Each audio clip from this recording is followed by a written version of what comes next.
6 p.m. Pakistan Standard Time. Assalamu alaikum. This is Radio Pakistan. The news read by Hassan Gilani.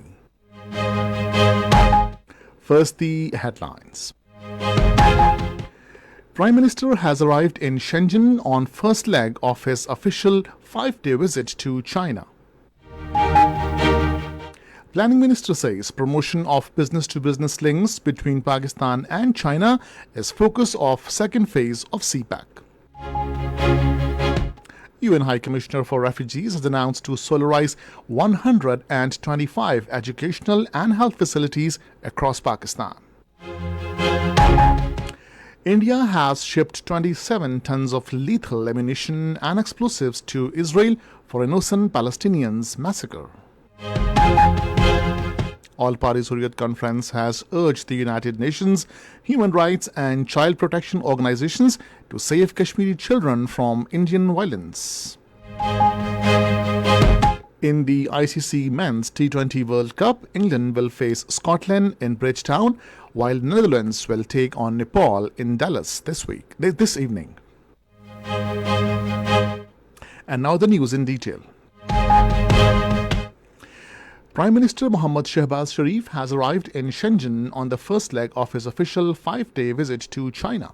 Upon arrival at the airport, he was welcomed by Vice Mayor of Shenzhen City of China, Luo Huangao, Pakistani Ambassador to China Khalil Hashmi, Chinese Ambassador to Pakistan Jiang Zaidong, and other high-level Chinese authorities.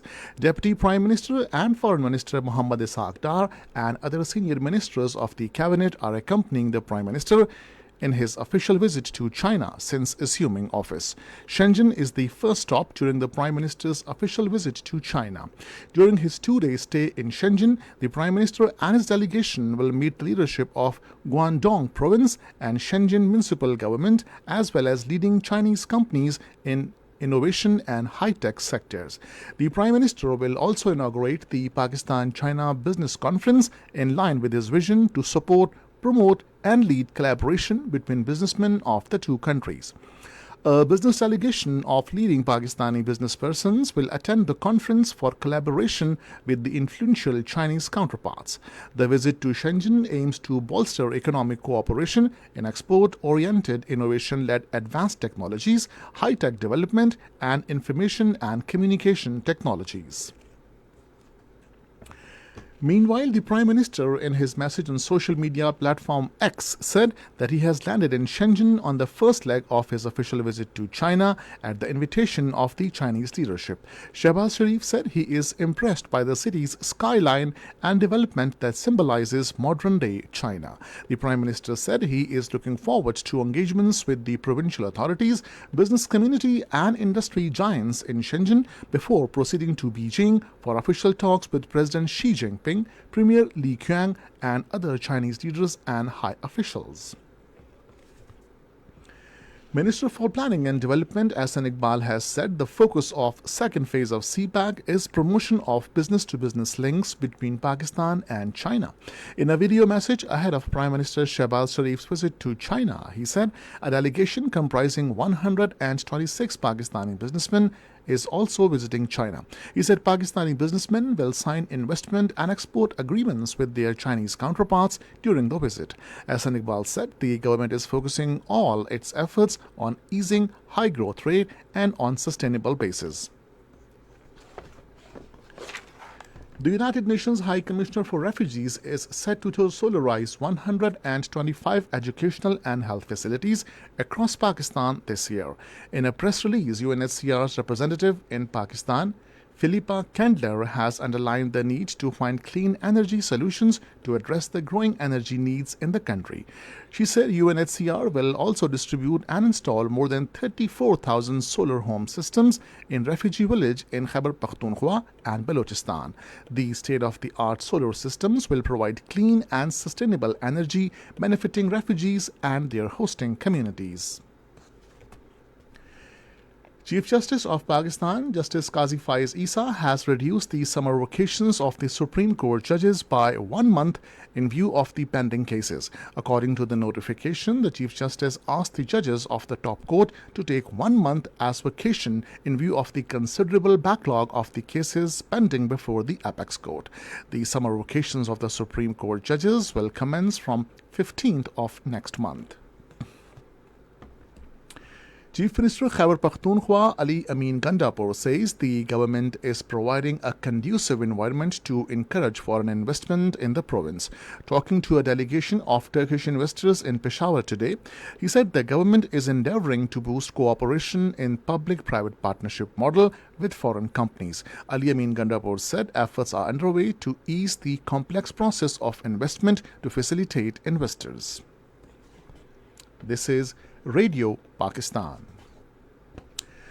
Indian forces have martyred 915 children in their unabated acts of state terrorism over the last 35 years in Indian illegally occupied Jammu and Kashmir. This was revealed in a report released by the research section of Kashmir Media Service on the occasion of the International Day of Innocent Children Victims of Aggression being observed today. According to the report, these children were among 96,300 Kashmiris martyred by Indian troops from January 1st, 1989 till date. The report narrated that killing of civilians by Indian forces rendered around 108,000 children orphaned in the territory during the period. The report further stated that thousands of people, including schoolboys and girls, were also injured by pellets, bullets, and tear gas shells fired by Indian troops, police, and paramilitary forces. Meanwhile, APHC spokesman Advocate Abdul Rashid Minhas, in a statement, urged the United Nations, human rights, and child protection organizations to come forward and save the Kashmiri children from Indian violence. In India, counting of votes for the Lok Sabha elections is underway following a 7-phase voting that began on April 19 and concluded last Saturday. To secure a majority, a party or a coalition needs to win at least 272 seats in the 543-member Lok Sabha, the lower house of India's parliament.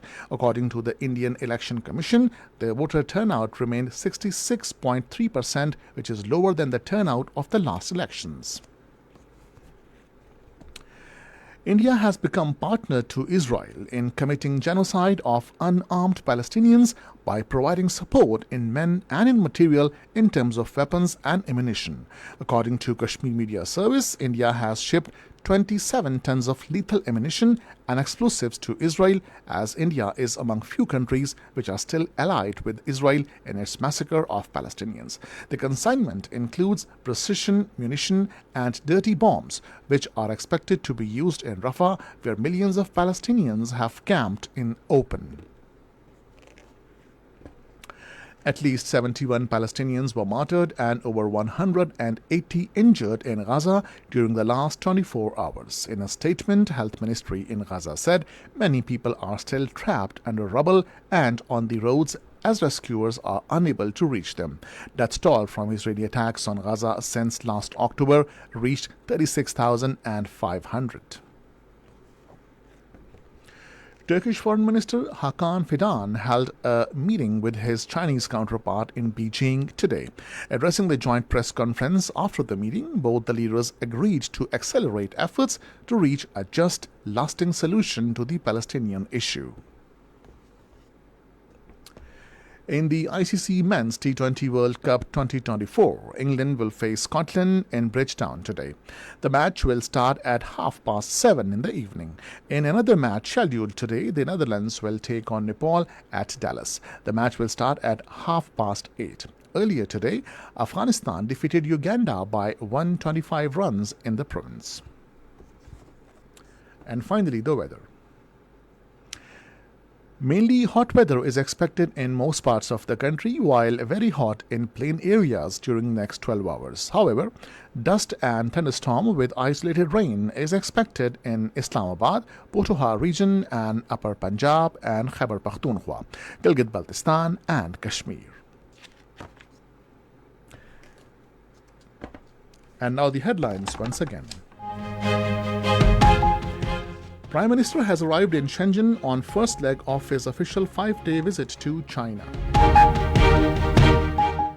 UN High Commissioner for Refugees has announced to solarize 125 educational and health facilities across Pakistan.